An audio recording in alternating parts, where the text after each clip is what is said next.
The topic of today will be mainly on modeling optimization, a little bit about control of preparative chromatography, mainly on proteins, but it will touch also other things, I guess.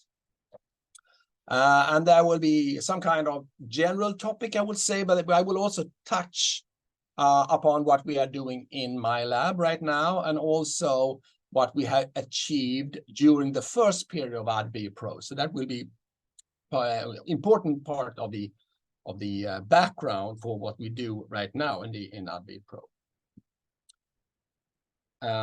Okay, so a little bit about who am I and what are we doing down here. We are the ones that are sitting in, not up in the Stockholm region. We are sitting in Lund. So I'm a professor in chemical engineering, and I have a main focus on advanced process engineering. What that means, it's mainly focused on model-based approach in order to design or optimize or make analysis of different processes in general. And I have worked a lot on this on protein chromatography and on downstream processing. My group have a close collaboration with a lot of the pharmaceutical industry, and I will mention one that have been a long mutual productive collaboration with Novo Nordisk. Novo Nordisk, just 1 hour drive from here. This small country called Denmark, nowadays it's called Novo Nordisk country. I don't know if you know. It's dominating, of course, the area, and for right now it's completely expanding a lot, both physically and different sites, but also and employing a lot of people. We and my group, we will be active in AdBIOPRO in the work package 3 and mainly on AAV purification. I will mention that a little bit later. So that's our role when I'm standing here right now. So outline what I'm going to talk about. I would just briefly touch what is chromatography, where chromatography fits into downstream processing. And then the major part will be on modeling and on model-based optimization of these systems. And I guess there will be a break somewhere there. Then we go into the second part, and I will talk a little bit about continuous chromatography, integrated downstream processing, a little bit about automation and control in this context. So that will be the topic. Okay, a little bit about downstream processing and what is chromatography. So, one of the main topic of AdBIOPRO, the first period, was on antibody purification. Antibodies have been around for a long while, and there may have been a large success, I would say. I mean, the majority of the best-selling drugs right now are based on the antibodies, and of course there are a lot of novel things coming up. Some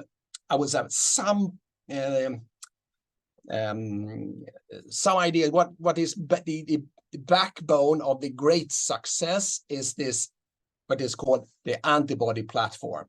It means that the downstream process almost always the same, independently of what kind of antibody you produce. And the platform,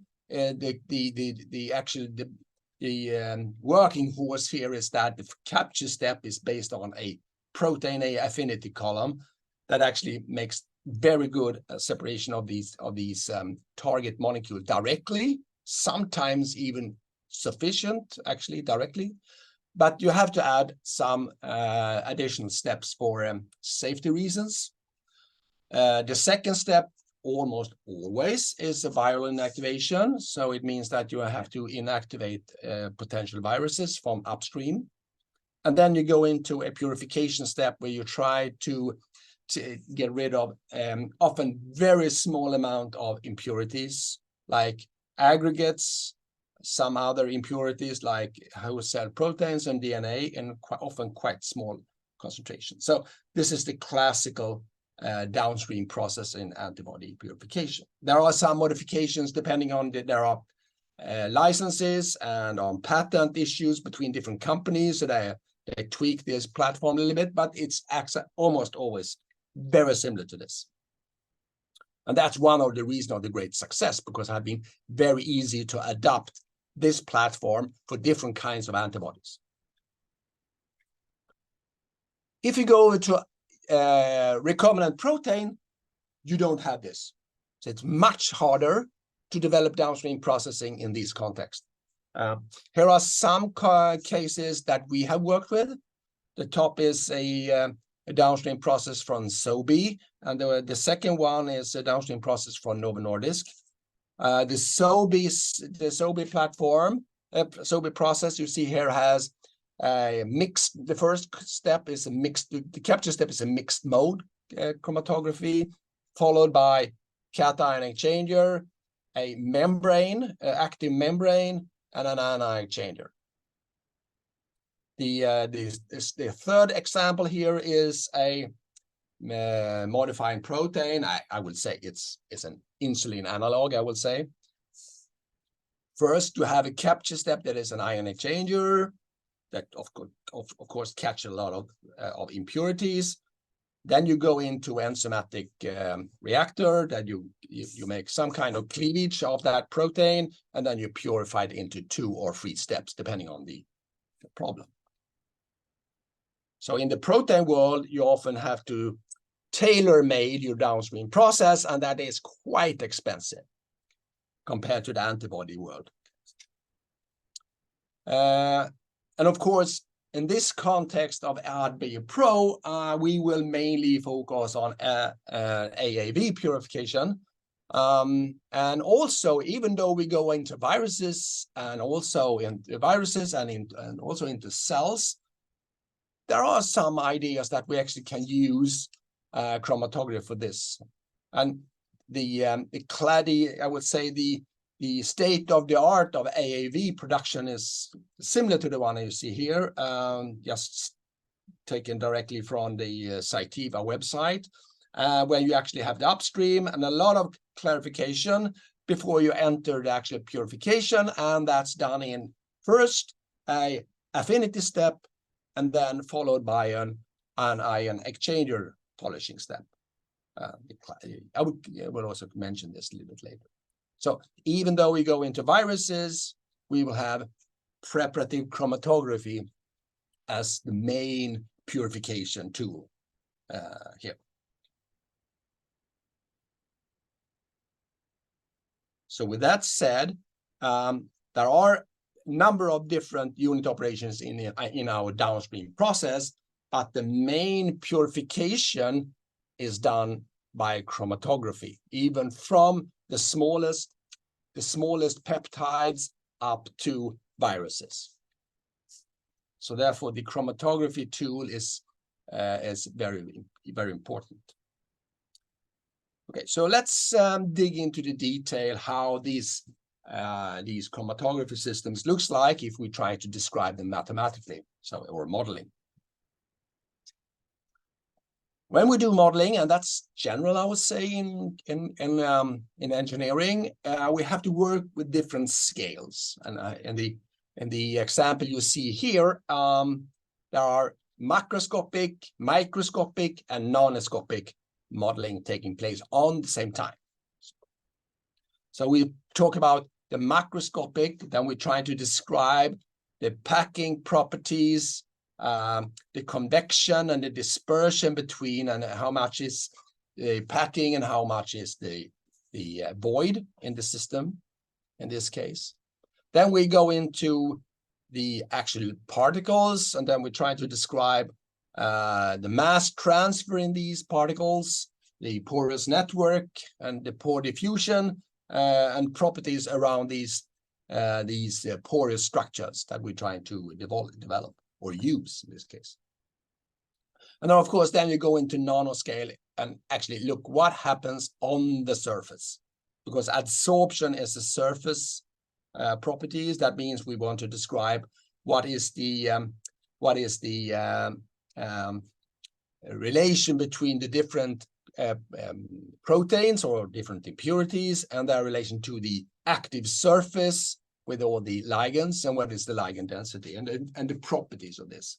And in some cases, we have to make a little bit deeper study of how the protein-protein interaction is when you have really crowded surfaces, when you overload systems, for instance. I'll come back to that later. So first, macroscopic modeling. So when we have a porous network like this, of course, the basics now is to actually describe how much of this packing. First is the amount of liquid outside packing. We call that void.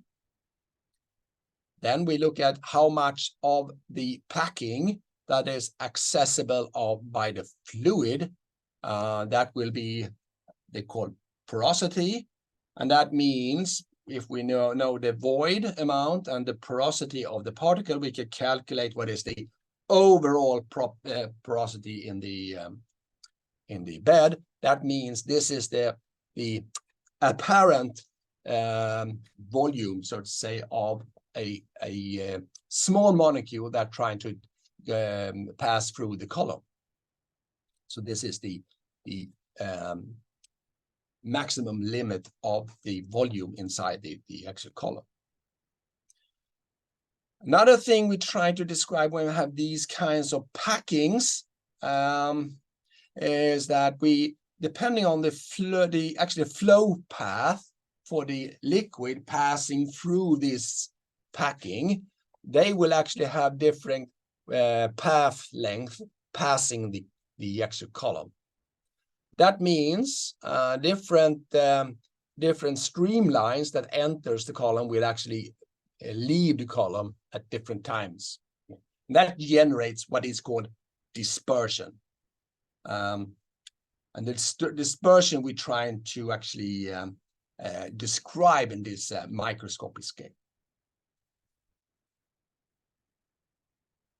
So if we try, let's do it like this. So we just put up ordinary balance equations for these problems. Accumulation, flow into the system, flow out through the system, rate of production. In this case, it's adsorption. We describe this and actually just let the slice of this volume that we look at goes to 0, and the equation becomes a partial differential equation describing the accumulation in time, the dispersion and the actual dimension, and the flow rate while we pump it, and then of course we have the adsorption of the protein. So that's the, I will say, a little bit clumsy, but that's the microscopic part of the model. Of course, when we do this, in some situation, it's very important to look at what is the pressure drop, because that gives you the highest amount of flow rate you get in the system. So therefore, it becomes important to describe what is the pressure drop over this column. And sometimes it's quite straightforward to get this. I will mention this in a short while, but there is a competition between, if you have large particles, you get quite small pressure drops.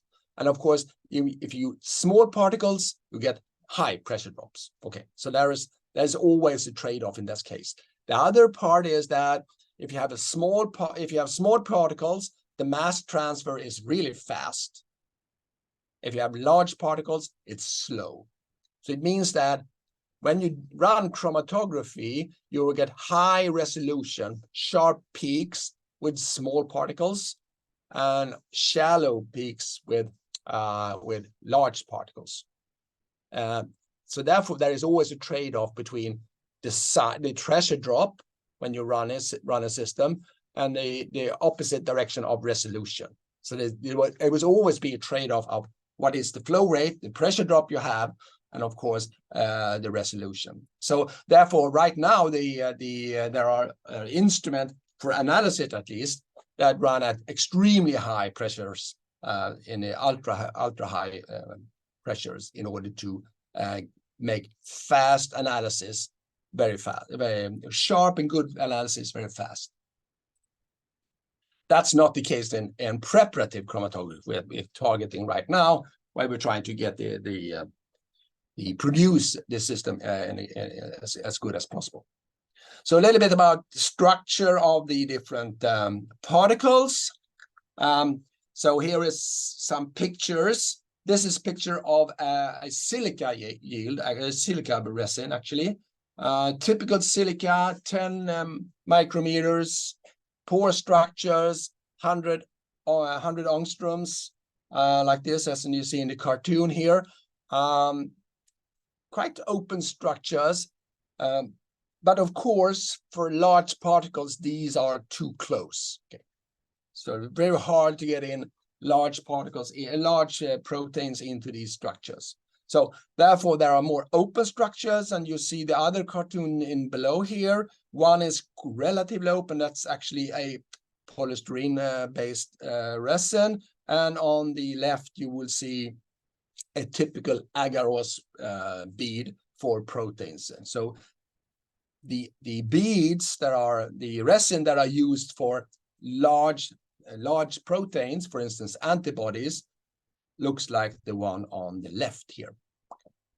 It's almost like there's no structure at all. It's more like a spider web structure. Okay. Very soft gels, so they can't handle high pressure drops by there. Okay. But it's very open for large particles, large proteins to enter. So that means we need to look at what happens inside the beads. So we need to find the description of what is the mass transfer in this microscopic scale. And there are a lot of correlations around for some proteins, but in many situations, of course, this is quite hard to find because the protein that you're trying to describe or find, of course, often is unique for your company because that's the novel target candidate you have right now. So of course, this is hard. So you have to have some kind of correlations in order to find something that suits the operating you look at right now. So here estimations, the effect. So you have some kind of effective diffusion looking at the protein in water, diluted in water. Then you go into the structure of that particle, and then you have to have descriptions of what is the porosity and something called the torosity, which means in some sense is how the porous network is intertwined in some sense. And that, of course, make your the efficient diffusion parameter a little bit less, actually sometimes much less than actually in liquid. And roughly, I will say that is 10 times slower in the network compared to in the liquid. So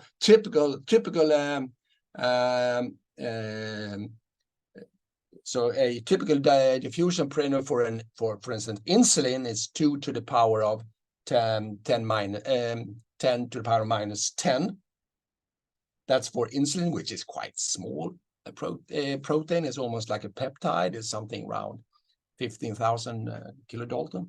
And if you go to antibodies, you will have something to 10 to the power of minus 12. Very slow diffusion. That becomes obvious in some situations. Okay, that was micros level, what happens in the porous network in the particle, and then we enter the domain of the adsorption behavior. So here is the nanoscale modeling. There are some descriptions around, but actually there are quite few. There are two main ways of describing the adsorption, and then there are bells and whistles on these two approximations, I would say. That's the dominating one. So the first one is the classical Langmuir adsorption. Very straightforward, that you have learned in your basic course. Okay, so you have a protein in the liquid phase, and you have an active site on the surface, okay, a ligand, okay, a mobilized ligand or something. And of course, these two together can form a complex Q. And if you just put up the reaction terms, you can assume it to be the adsorption times the concentration of the protein and the number of sites. That's the adsorption kinetic, and of course the complex, the Q here, is the desorption. And this complex can desorb into protein and a free site again. Now this is a surface, and of course that means the amount of free ligand is limited. So therefore, this S is often we do a very simplified version of this S. We just say that the maximum amount of loaded protein on the surface is called Qmax, and that means the amount that is free is Qmax minus Q. So how much is already adsorbed on the surface? So that generates this S. So the Langmuir kinetic becomes quite straightforward. Just to rewrite a little bit. Often we make some kind of we rewrite these equations. So typically, we get some kind of, so at equilibrium, we get this property that we have some kind of, in the beginning at low concentration. So x-axis is the concentration in the liquid, y-axis is the concentration on the surface, Q. So in the beginning here, often it's coming on a linear relation. We call that Henry. You can assume it to as linear, and therefore, when we run at these domain, we often call it linear chromatography. It means that we get a linear relation between the concentration of protein in the liquid and an amount of adsorbed protein on the surface. And then when we increase our concentration in liquid, we go over to this saturated part of the adsorption curve. And therefore we call that overloading or nonlinear chromatography, because it behaves a little bit differently.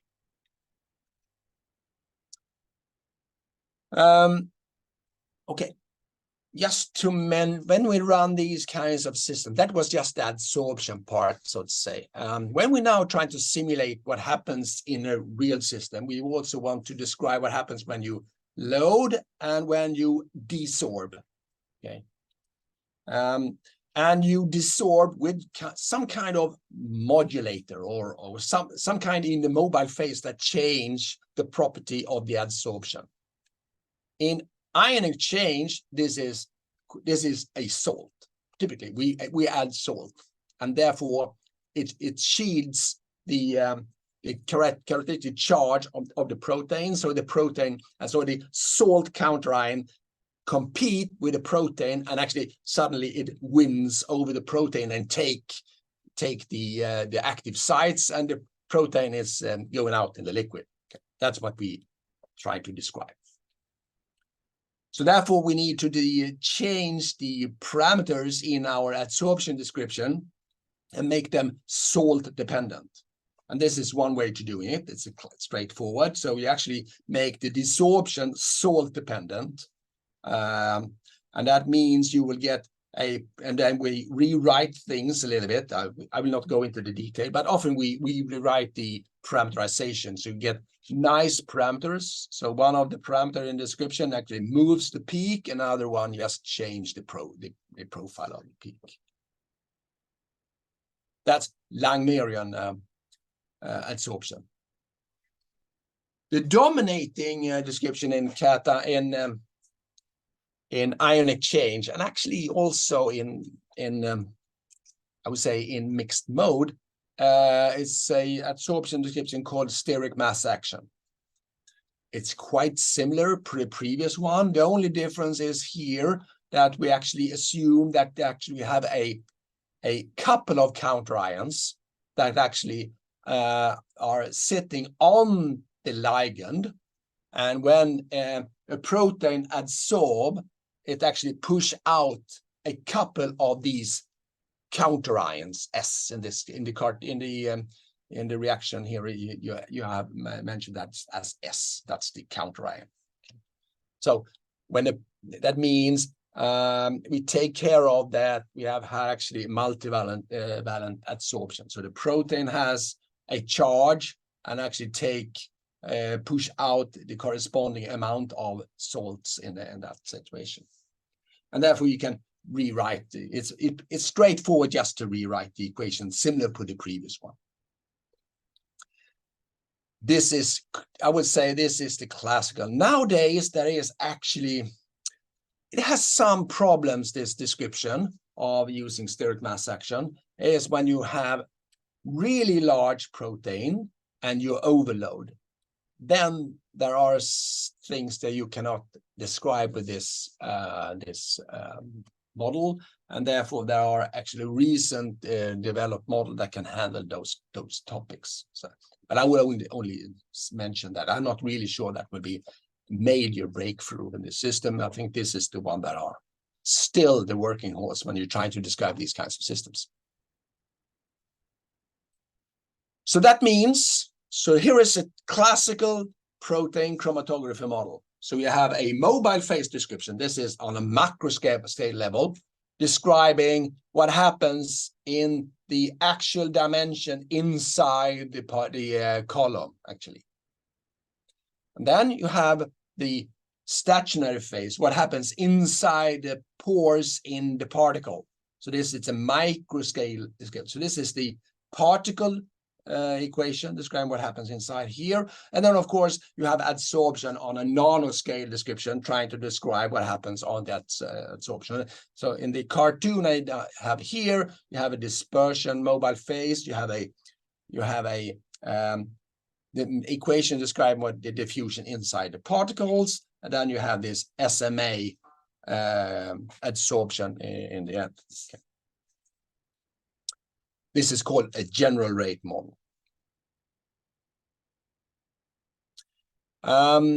For convenience and for many situations with a little bit smaller particles, there is around this, we dominate by actually lumping. I actually remove this particle equation because it generates a quite large equation systems. So therefore there are versions that we actually minimize the particle equations and just calculate that as simple equation. So there are some kind of I would say simplifications of the previous model that are actually dominating. So, and that is the equation we often use if you don't need to describe the actual dimension, the radius dimension in the particles. And these models are called dispersion kinetic models.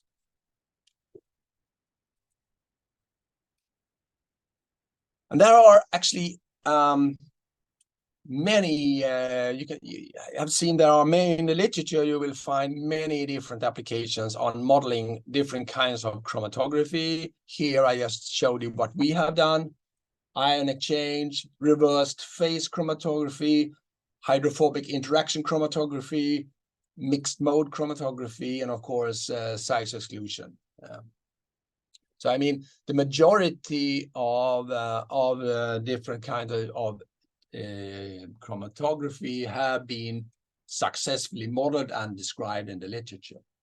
So classical chromatography is quite well understood, though there are things that are a little bit harder to describe. Of course, when we try to capture broader design spaces, so if you want to describe different flow rates, different salt, different mixture of the mobile phase and temperature, then of course what happens is that suddenly you can have another phenomenon taking care of one corner of your space, and therefore your description have to be modified.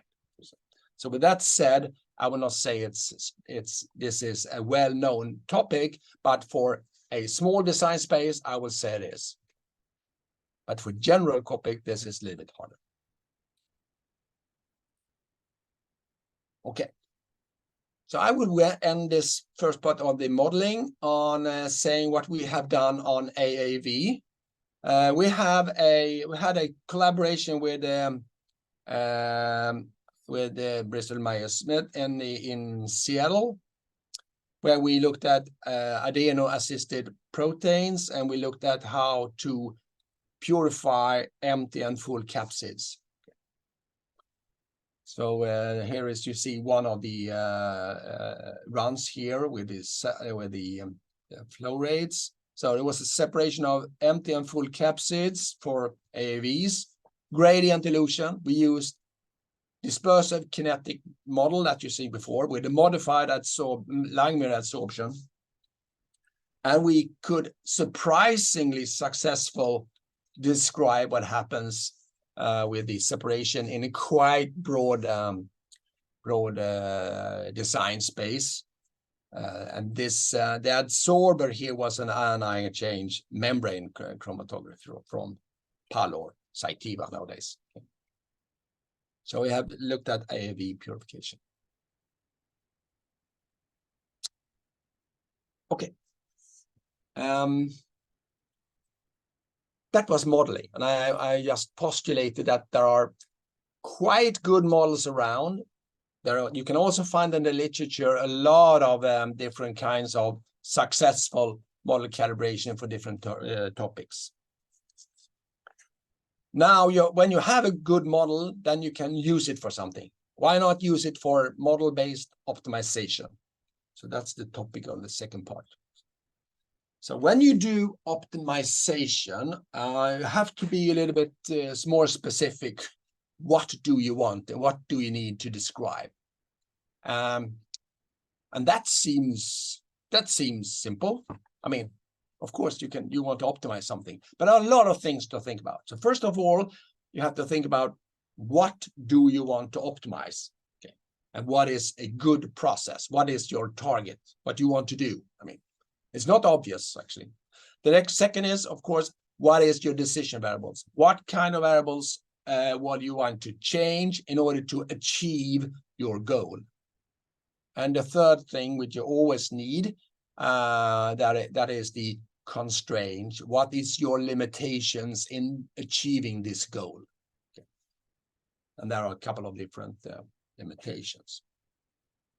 So when you go into, so this is the cartoon, so of what you want to do. So in some sense, let's go to chromatography once again, because that's the target here. So typically the two main decision variables, I will come back to that later on, is the amount that the gradient length. Gradient length, it means that how long do you have, will you use your salt shape in order to get out your product? In some sense, it means that the longer this gradient is, the better you will have a separation of your components. And on the y-axis is how much you load, which means how much protein do you add to the column before to make the separation. And here I just make some simple case saying that you have some kind of objective that gives you some kind of objective, and the most optimal point is somewhere here, and that's of course outside the feasible region. This read area here is outside your region of some reason. So typically when you do experiments, you often do like this. You will have an experiment down here where they actually get nice separation of all your peaks. And that gives us very good separation, but has low performance. So when you go into preparative chromatography, it means that you want to hit the maximum value somewhere here. And of course, that will always be on your constraint. And that separation looks very weird, because it will actually push your performance in every situation, and you get very strange chromatograms when you do this. So what is your objective? Here are a couple of these. There are other ones, but these are the dominating ones. First, of course, you want to have a purity. But purity, actually, that's often not a goal objective. Sometimes you use them. We often don't use purity as an objective. We use it as a constraint. I will come back to that later on. And then we have, you want to minimize the feed cost. That is the same thing as maximize yield. You want to minimize the investment cost or the fixed cost. Then, of course, that's the same thing as maximize the productivity. You want to minimize the operation cost. That means you want to maximize the specific productivity, which means that is the productivity with respect to amount of material you use in order to do the operation, compared to maximum productivity that is just on a time scale. So what we do often, we mix two or more of these objectives into a weighted multi-objective weighted objective like this. Here I just show you what we do. Classical do. We actually weight the productivity against yield. So we get the average between these two, and then you have the tweaking. The user can tweak their weight, what is the things they want to have. Okay. Everything I said here is done under the assumption that we have fulfilled our purity constraint. So we assume that the purity is above or the same as the minimum purity we require. And this gives us the following. Here we have, this is it's called the Pareto front. It means that we have a space here between productivity and the yield. In this case, here is the maximum productivity. If you want to decrease your purity, because that's a constraint, you will get something that is above this line. And if we increase the purity, we go below this line. Okay. So that was optimization. Then we go into decision variables. There are a lot of decision variables when you go into chromatography, but the major one was that I discussed before. That's load, this one here. When you change this, so you load more or less. And of course, the slope of the gradient and how you make the pooling, which means that which part of the chromatogram are you actually retrieving in a pool, which is the same as the product for this case. Okay. And of course, but as you see in the cartoon here, there are a lot of different parameters that are needed to change in order to make a good optimization, but you cannot free them all, because then the degree of freedom in the system becomes extremely high, and some of them are not really well posed optimization problem based on the simple objectives I've shown you before. So often we concentrate on a couple of decision variables, 3, 4, sometimes 5, not more than that. I would like you to show you an example that we have done. This is a case study done together with Novo Nordisk.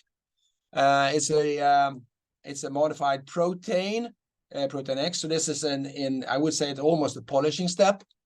There are 2 product-related impurities that comes out just below this product. In the simulation, you see here the gray area here is the pooling.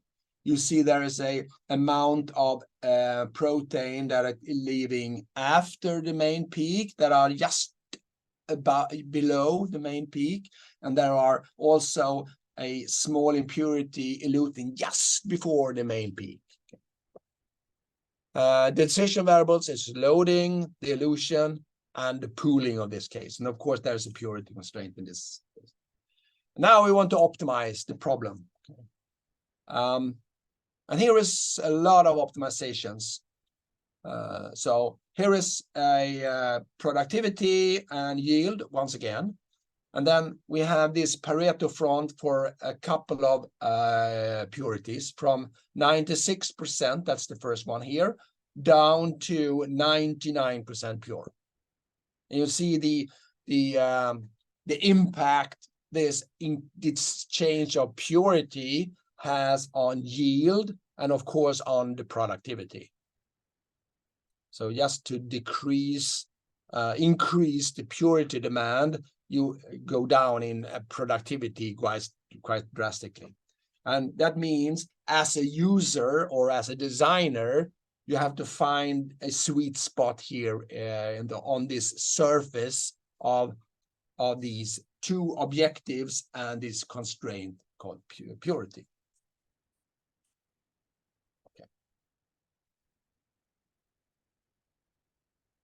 When you have done all this optimization of all these surfaces, of course, you can plot all your decision variables. Here are some of the decision variables, the load. So you see directly that the load decreases, of course, when your productivity requirements are decreasing. The change of how you cut your peak, how big the volume is changing, and how the gradient is changing due to the optimization criteria I have done before. Okay. So with that, I think we take a break. Actually, before I say, is there any questions or just comments? Otherwise, I think it's a good place to take a break.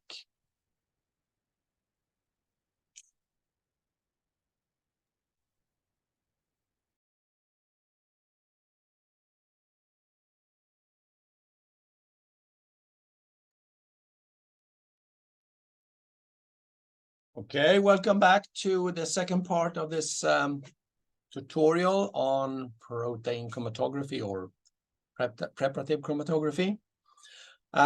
Before the break, I talked a little bit about modeling, what kind of character the modeling has and the success of doing this. The second part was about optimization of a chromatography column. The second part of this, the other part of the presentation or the discussion, I will mainly focus on continuous chromatography and how it can be used in integrated continuous biomanufacturing, which is the main topic of AdBIOPRO. So that means, this third part after the break will be on continuous chromatography and how that is achieved, I would say. I hope I can get this running. Yeah, okay.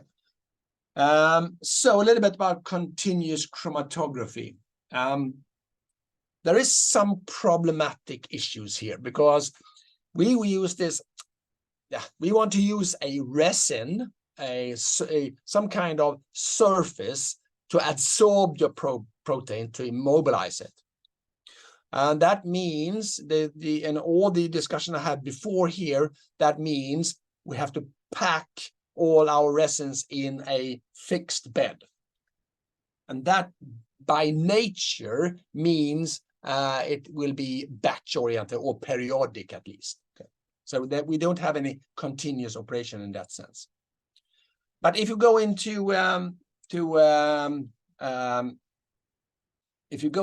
want to describe what happens on this continuous, you go into continuous chromatography, there is I would say an idealized world calling true moving bed. I will come back to this. So a true moving bed, this is the idea. So let's assume that we have 3 different parts of a column here.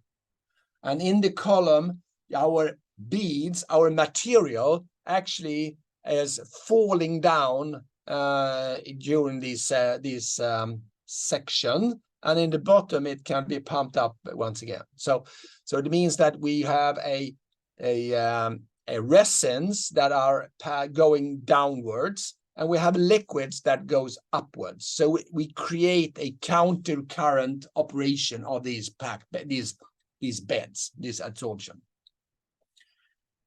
Then if we run this and a binary separation, we can actually, the idea here is that if we enter a feed in the middle, it means that a weak adsorption protein will mainly stuck to the liquid phase, but hard interacting species will actually stuck to the back to the actual resin and therefore travel down the column. And then at the bottom we introduce a mobile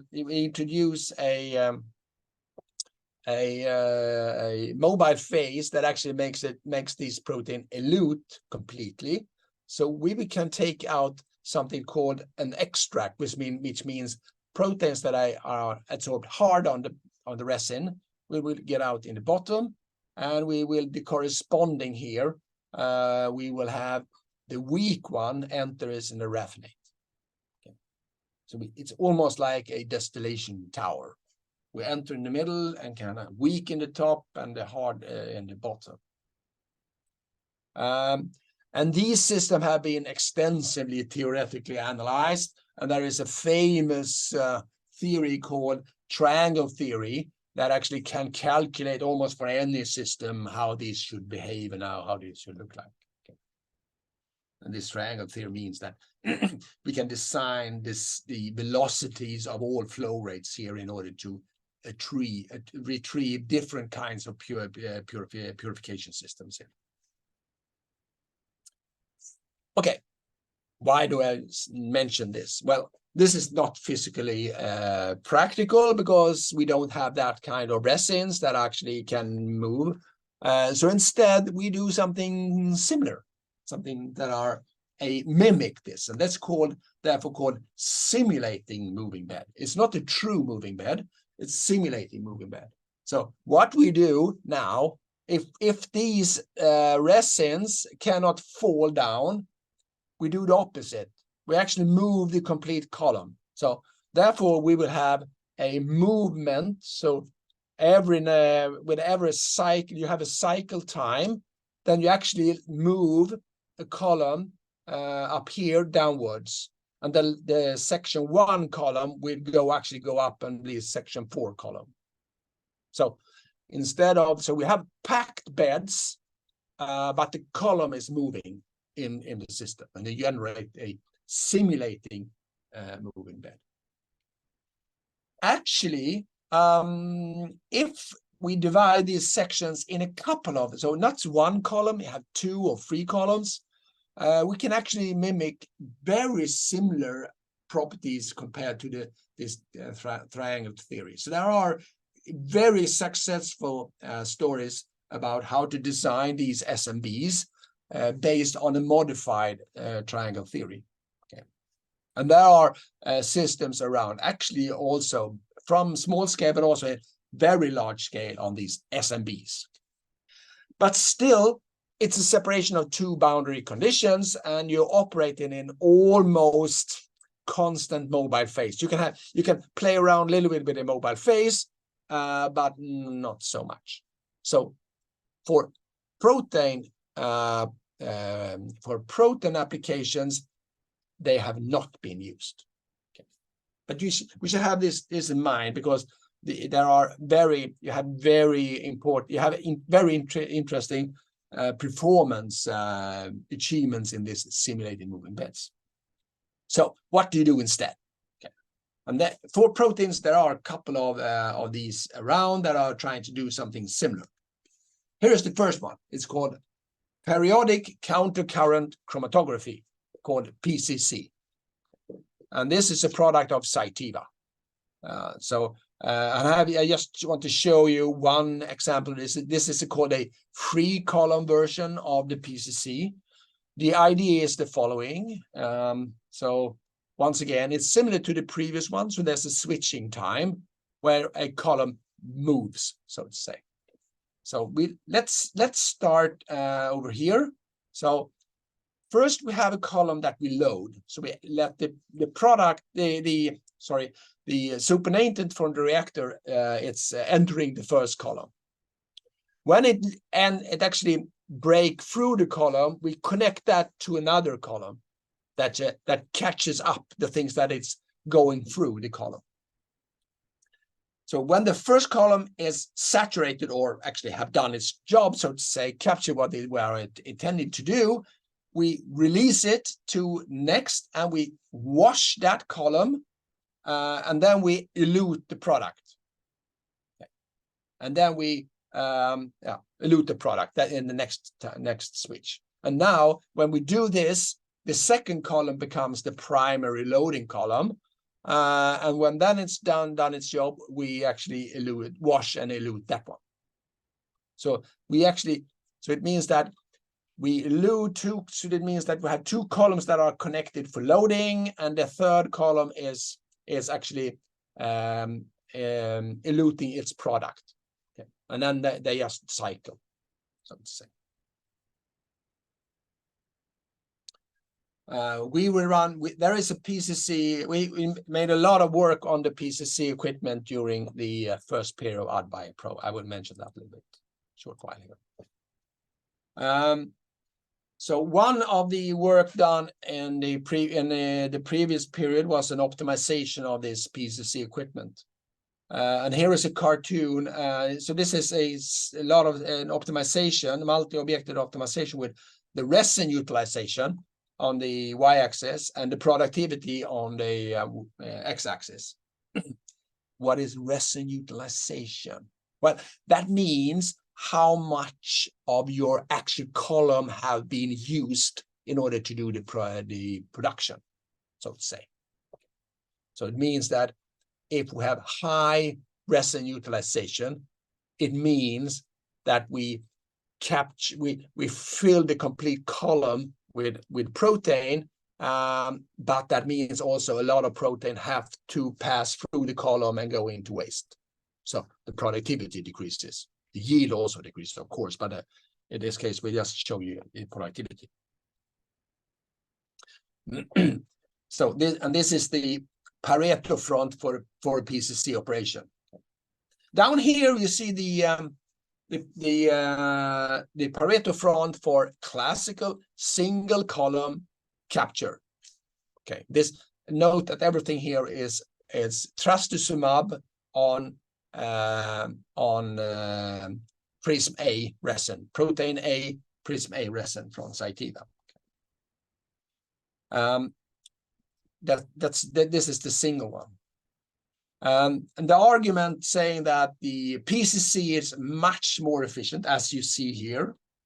But there is also a lot of work going on that actually run a couple of columns. You connect column in parallel, so or you run them in sequence. So you load one, and when that's done, you connect this to the second one, and the first one is eluted.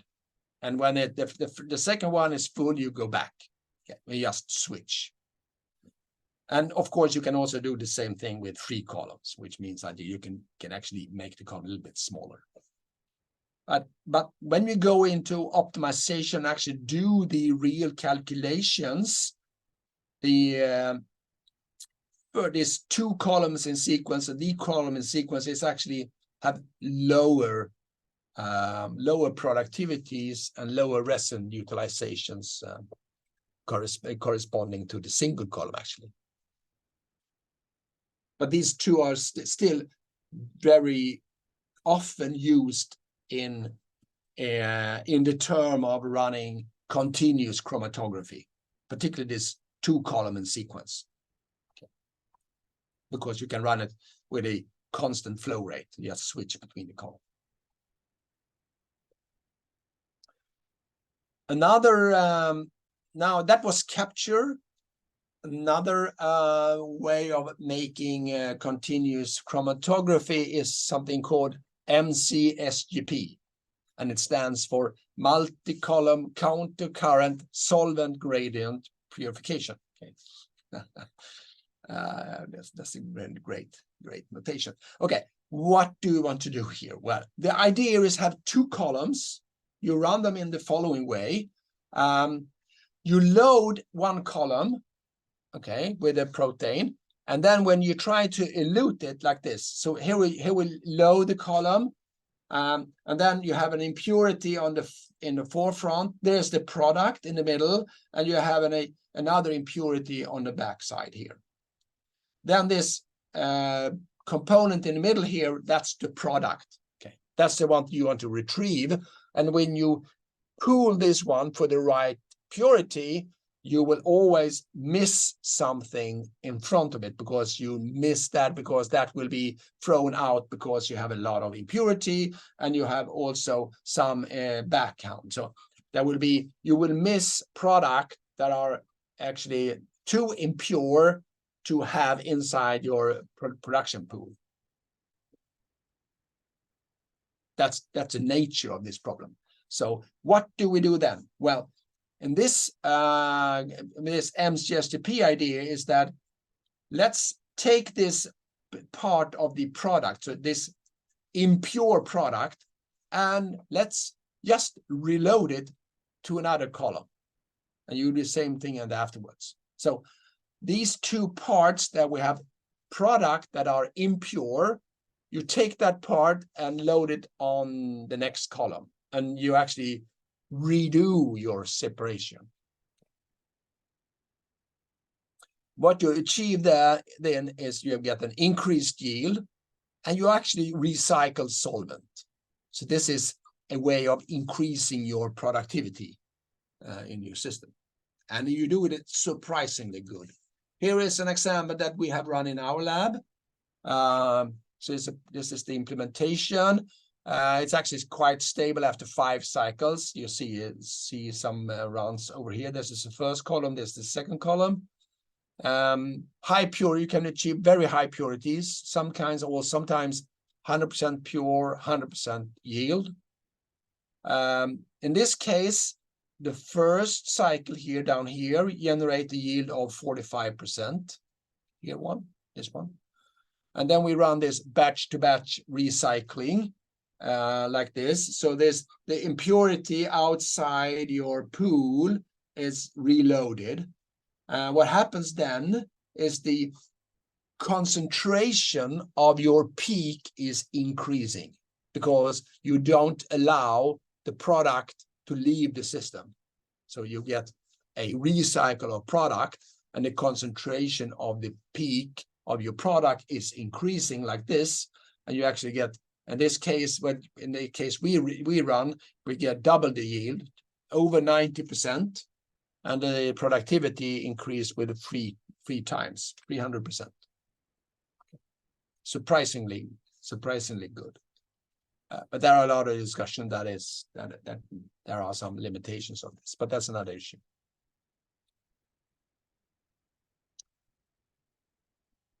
Okay, that was continuous chromatography. We have used this PCC system a lot, and I will mention some of the questions that we have done. First, so if you go into integrated processing, when you go from I would say the state of the art that you find in the pharmaceutical industry, that's operating everything in batch mode, from media, batch culturing, all these batch chromatography systems. We should also mention that the batch chromatography, the fixed bed chromatography, actually forces you to have periodic solutions. So I would say it's also inherent inside the system, and also sometimes the fed batch fermentation is actually the most advanced, the most profitable way of actually operating. So I should not say that this is bad. I would say it's some of the unit operations that we have actually today are very close related to the batch operation. But of course, then you want to increase this. So Veronique's group have worked a lot of continuous operation, particularly both on the upstream, and of course, when you go into capture, we run the PCC operation. But then we often go over to batch-wise. But a lot of work going the whole way. And right now, there are some groups that working on actually truly continuous operation that actually operate the separation steps also a little bit different compared to try to avoid the use of fixed beds. But this has other problems. Okay. I will not mention that here, but there are. It's not just the holy grail. This topic.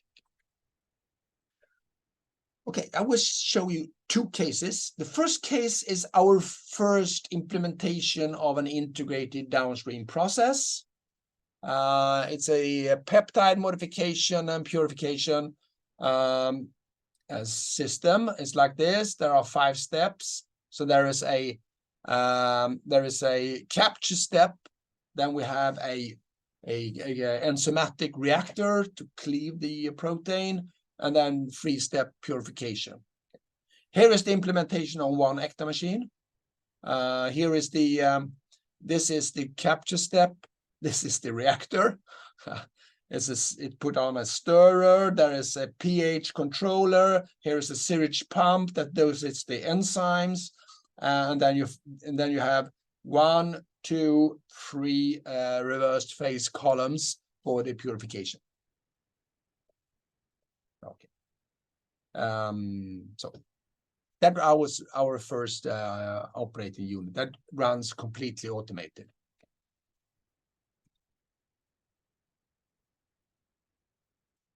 Another example, and that's what we were doing together with Veronique's group and Sophia Huber, Julia at Sophia Huber, and the previous period of AdBIOPRO. The idea was to operate a complete downstream, complete integrated continuous bioprocess for MAB. And here it is. So we run the perfusion mode with bioreactor, some kind of membrane. In lab scale, it was an ATF system into surge tanks. This is the harvest tank, and then we run the capture continuously, viral activation, and the polishing steps. The classical way of doing this is to have a protein A resin in capture, and then you elute quite low with pH 3.5, and then you actually decrease the pH even further down to 3, and do your viral inactivation during, I don't know, half an hour or something, or an hour incubation in these tanks, and then you neutralize, and then you go to the polishing step.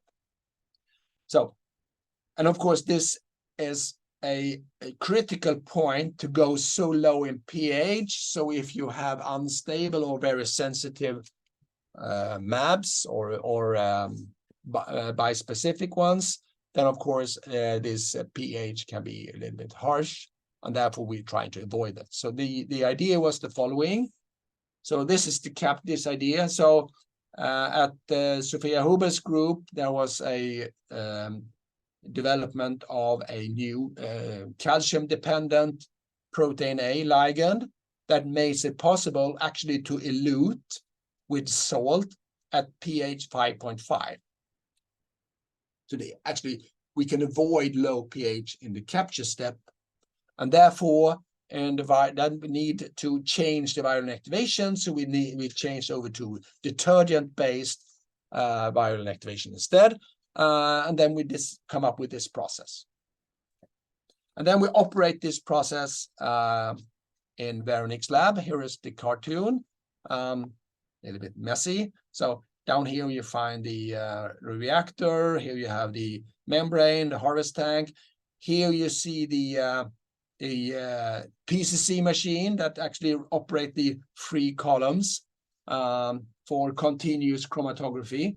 So there is a continuous controller that actually pump in the amount of to keep the weight of the harvest tank to a given value into the chromatography, and then it goes over to the viral inactivation. This red bottles over here are the viral inactivations, and then you enter the two chromatography steps for purification over here. So in the middle here is some kind for buffer preparation. I will mention that later.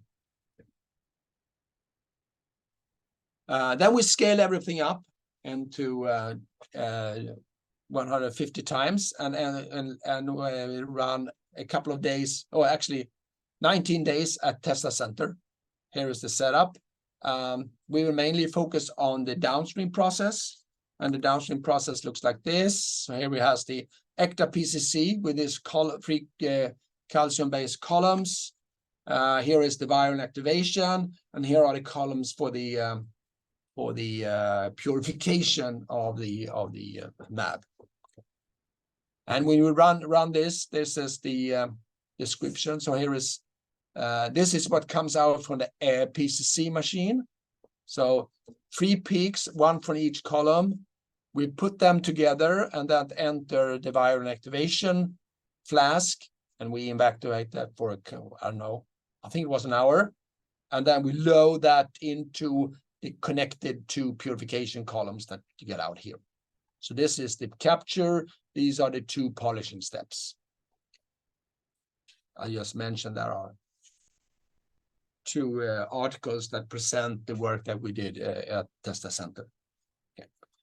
And also the performance of this work was actually surprisingly good, both at yield and the productivity, and the classical way of measuring the quality. That shows out that like we can actually design and operate a complete downstream process integrated in this fashion. And of course, we would like to mimic this also in the second part of AdBIOPRO. Yeah, but that comes up later. Okay. Just to mention, how did we do this? So now we enter the part of the ongoing research that is going on in my group. It's a little bit about automation and control. We have developed a software in-house in Python. We call it Orbit, and Orbit is the backbone of all the things I've showed you. This is the software that makes it possible for us to actually run continuous chromatography, connect them together in a process, and communicate with the surroundings. So Orbis is a supervisory controller. Yeah, it's written in Python, blah blah blah, and it can run ECTA systems and Agilent systems, and of course a lot of additional things that are needed to run a downstream process. The idea here is that actually these are just the software above the local ones that are used for the system. So we don't change anything in the hardware. We don't change anything in the software controlling these hardware systems. We only communicate by computer-computer interaction. So that means going from Python Orbit controlled over to classically just run it as you used to do in your lab takes nothing. Okay. It's just change of we don't change anything. Until now, we have run 12 industrial case studies for these kinds of problems, and we are trying right now doing some more. Little about the controller, how it looks like before we entering some other topics. Well, so the classical way, the controller communicates with the physical setup through just the digital representation. So this is the physical setup. So there's a classical downstream process, number of the columns. This setup need to be described in the controller like this. So we need to say what is the configuration, what's the pumps, what kind of valves, and what kind of columns do we have. So you have to write down your physical description. Based on this, so internally, it means that we will have a digital representation of the physical world inside the controller.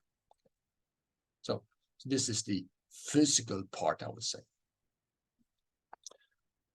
Then the user have to describe what it wants to do. Okay. And that's what's happening in time. So here you need to describe your actual things you want to happen in time. In this case, running a chromatogram in different ways, what you want to do. So you have to describe the physical world, and you have to describe what happens in time. Okay. And then you can run your system. A little bit more about the software, just to show you a little bit. So this is what I mean with the configuration. So the user have to describe the configuration of the physical system, this one. Here is the different communication protocols with the physical world.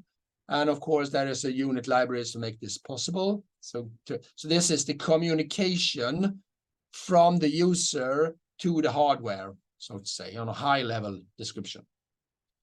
And then there is this real-time engine, the real-time control system that actually, when you the user describe an application, this kernel takes care of the real-time issues. So you can code on a higher level.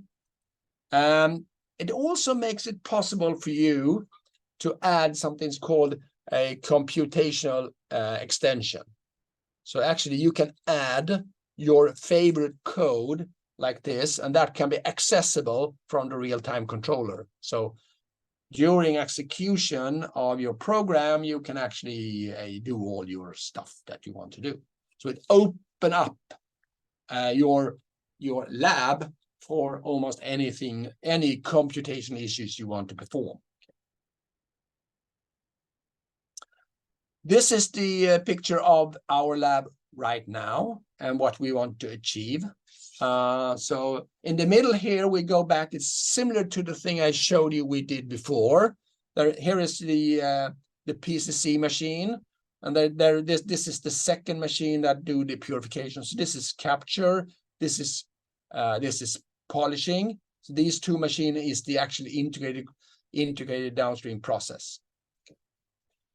Then on the right-hand side, we have added a system for actually retrieving samples from the system, prepare it for analysis, and then run an HPLC doing all the analysis. So we have an extra part here that actually automatically perform our quality analysis of what happens in the system.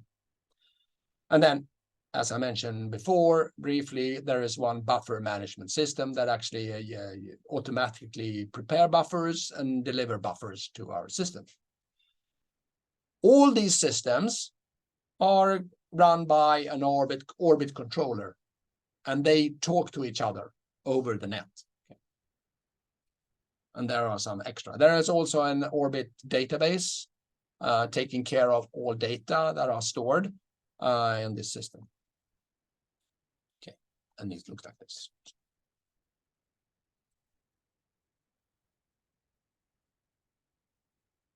Okay, so a little bit about, I mentioned before that we have the physical setup. We make a digital representation. You also have added another feature. This digital representation means that we have a digital version of the actual physical setup. In Orbit, we actually had developed a mathematical representation of all these classes that are used here.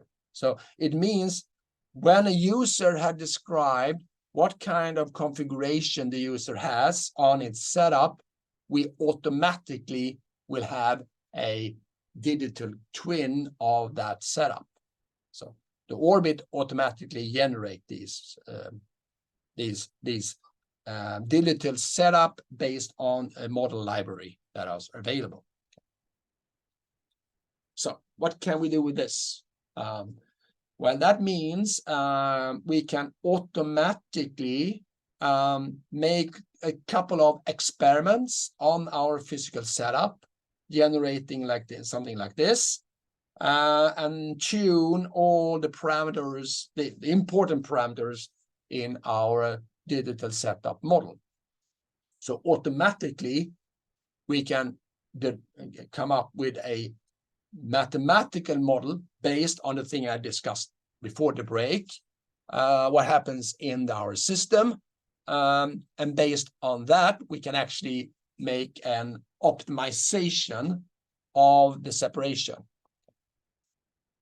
This has been implemented in something in a code we called AutoTune.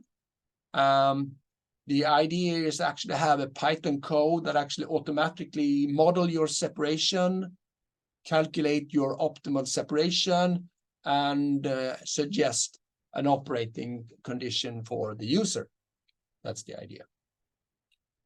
We're also looking at other things that uses these kinds of models around. So you're looking at also at a model-based monitoring of some critical issues that are hard to measure. But that's also ongoing work, working on this digital setup. So actually a little bit early, so I just summarize what we have presented. Most focused on modeling and optimization. There are good models around for protein chromatography or preparative chromatography, describing, I would say, well-behaved systems. We should mention that. So if we have a couple of, if the proteins actually behave as we expect, okay, then we have good models that we actually can capture the behavior, and these models can be used in order to retrieve a good operating point for your separation. The problem is, of course, if it doesn't behave nice. If it doesn't behave according to a theory, okay, that means you have to put in a lot of engineering into your separation problem. So, and today we cannot capture that. Okay, so that means somebody have to dig into the details and try to come up with the ideas why your separation doesn't follow theory, but that's something else. So as long as we have well-behaved separations, we can model it and optimize things. I also mentioned continuous chromatography. PCC is very often used. MCSGP, as I mentioned, is recycled problem. It's not so well used, a little bit strange. I think it comes out. There are some issues why it is. Also mentioned a little about complete integrated downstream processes that we actually developed successfully in AdBIOPRO. And hopefully we will do that once again in this second term. So with that, I just want to close and thank you for your interest, showing your interests. And of course, I can have, if you have any question or comments, please just put them up here. So thank you.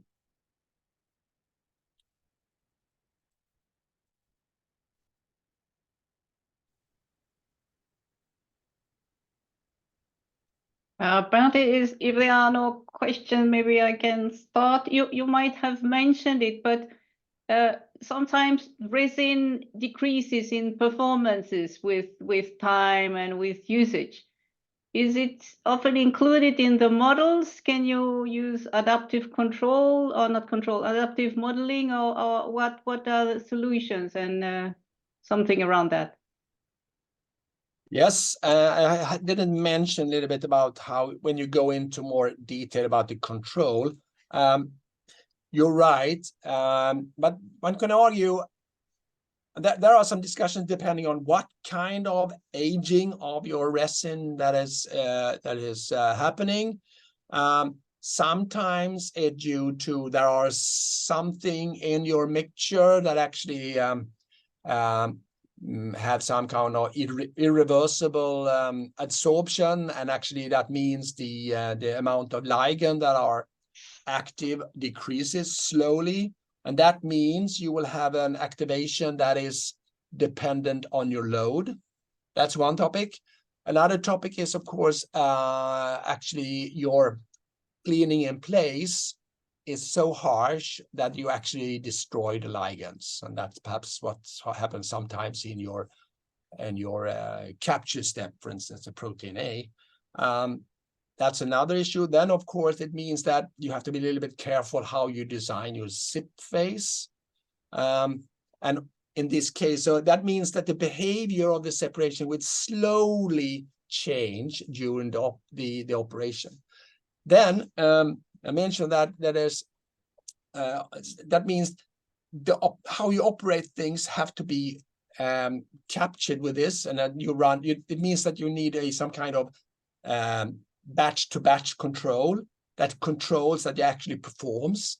And actually, there are some topics around how to do this, and that means, but in the end, you come to a situation, you can recover from it, but you come to a situation that is not worthwhile doing this. You have to abort and actually change your resin.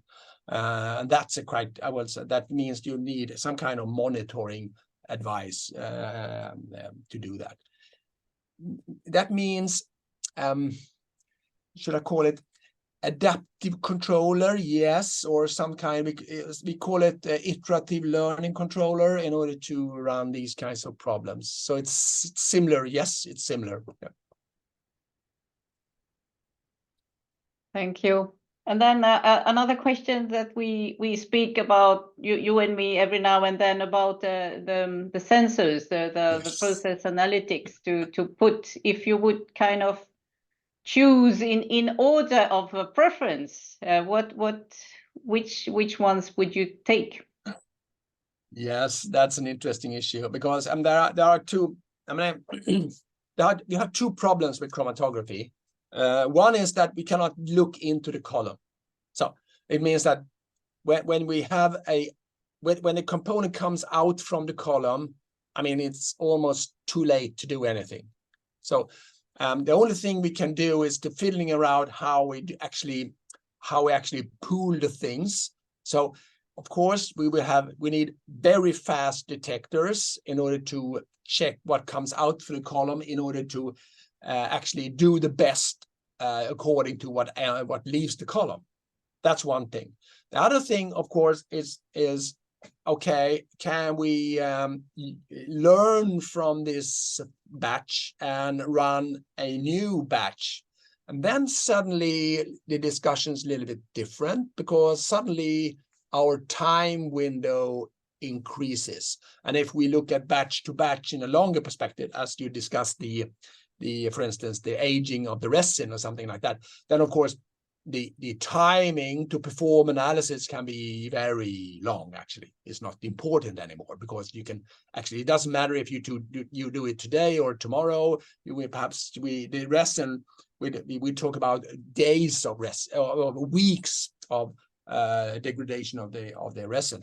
So therefore, some topics that you need a very fast detector, and everything that are in that space, of course, you need to have. There are some specific ones. You see in the slide here, I have this Argus eye detector. This seems promising, but a lot of other things. I mean, Veronique has worked a little bit with the Raman. We have not worked with Raman, but there are a lot of other groups that have worked with Raman also in downstream processing. And they are fast for that problem. The other problem, of course, is when you have more time, and then perhaps you should go for something that are general and therefore easy to implement in the general case. Thank you. And then when we come to virus purification, that's quite different from a kind antibody. So we see now, I mean, the separation of full and empty AEV, that's quite challenging. So are there new tricks that we need, or do we have the tools, but we need to work around with what we have? I don't think I have the answer for that. I mean, still, I mean, as I showed you, you can achieve, if there are two problems. The one, of course, the first one is if you can do different kinds of capture steps in order to actually capture your virus, and that's a challenging part. When you have captured it and you want to purify it, and of course we have this problem with full and empty capsids.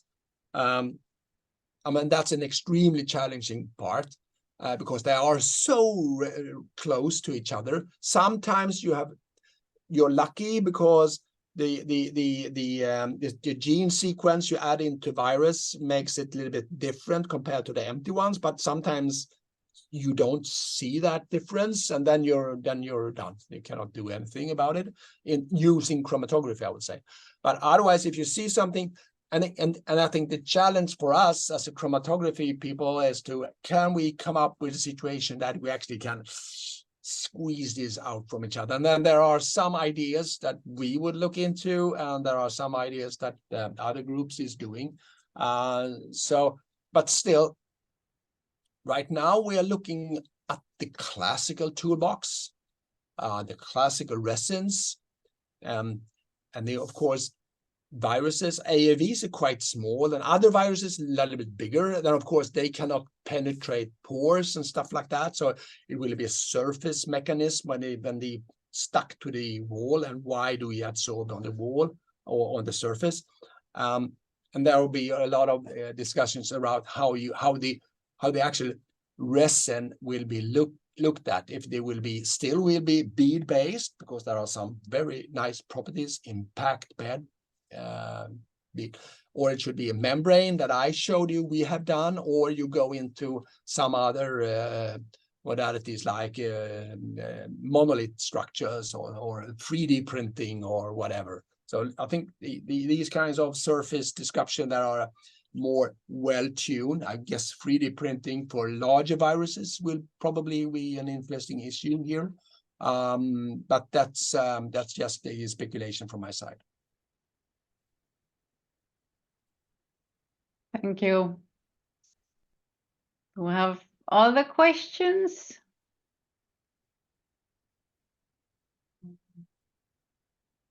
Another one is probably, I mean, we represent different side of the harvest tank. We are upstream and then you are more downstream. So if you would think about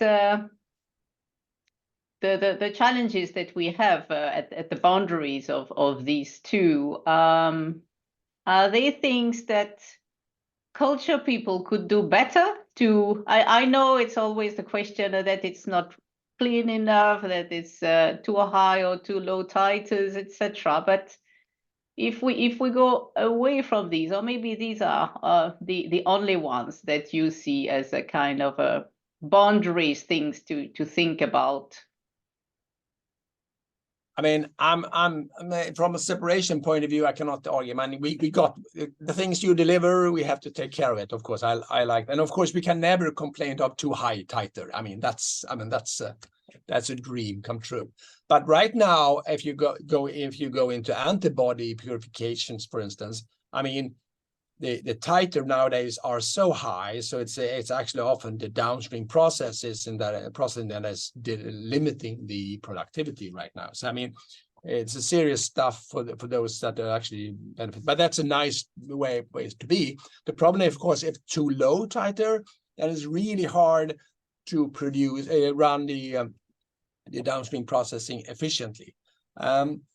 I will not say, but when you go into these new modalities, I mean, gene therapy and cell therapy, I mean, suddenly this part of the process between the reactor And for instance, if you, from my point of view, you enter your first chromatography column. I mean, between these two, if you go back to what we did together in the Testa Center, that was just a harvest tank. It was, and harvest tank was, I mean, we assume it to be clean. So that was back, we have a filter, but never mind, we just pump it into the column. If you go into viruses or actually cells, I mean, there are so many separation steps that are needed going from your reactor over to a clean solution that you can enter a fixed bed chromatography. And I think that's a really interesting challenge for us to actually work in that area. How should that be done in a, I mean, we need to be really efficient, and what are the steps that are really needed to do this industrially and efficient. So I think that will be an interesting journey for us to put those together. Yeah, definitely. Yeah. And then maybe another question when it comes to modeling and scale up. How much do you still have maybe some linear assumption that you have in small scale when you scale up? How much does it hold, or how do you treat that? Or maybe it's not a problem. Maybe it's the scale up is good enough so that you don't need to think about that. I mean, of course, there are some practical issues around scaling up, but they particularly go very, very large scales up. But I mean, generally, chromatography is a little bit strange because chromatography often behaves better in scaled up than downscaled. So small columns behaves a little bit differently, but large column often behaves very nice. Okay. So, and that's one part. The other part is actually there are rules how to scale chromatography that are very good, I would say. So in general, it's not like reactor problems that you really struggle hard to make good scale up. In chromatography, we have almost the opposite. It's easy. So I will not, I cannot over exaggerate this, but compare what you have, I mean, it's easy. We have nice tools in order to get up in really big scale and predict what happens in that scale. Okay. So in that sense, but then, of course, there are other parts of the downstream process that don't have that nice properties, particularly if we have some issues where you actually move a little bit in composition or temperature or whatever, then suddenly the behavior can decrease. But if you go into membranes, you can have much harder issues doing the scale up. So that from my chromatography point of view, we think it's quite easy. That's good news. So in small scale, is it more the wall effect which deteriorates what often is happening in the model? Wall effect, but also the surround. I mean, this column often sticks to a system with you have the immunities in your buffers, the mixers, and the pipes. I mean, suddenly these volumes is not neglectable anymore. But if you go into large scale, you can often neglect them. Yeah. So that means that everything else becomes a little bit more important in small scale compared to a large scale. Exactly. So then you have to take care of that. As we do in our simulator of when we have orbit, we need a lot of equation just describing everything else that is not the column. I mean, so. Good. Okay. Do we have other questions? Maybe not for today. So thank you very much.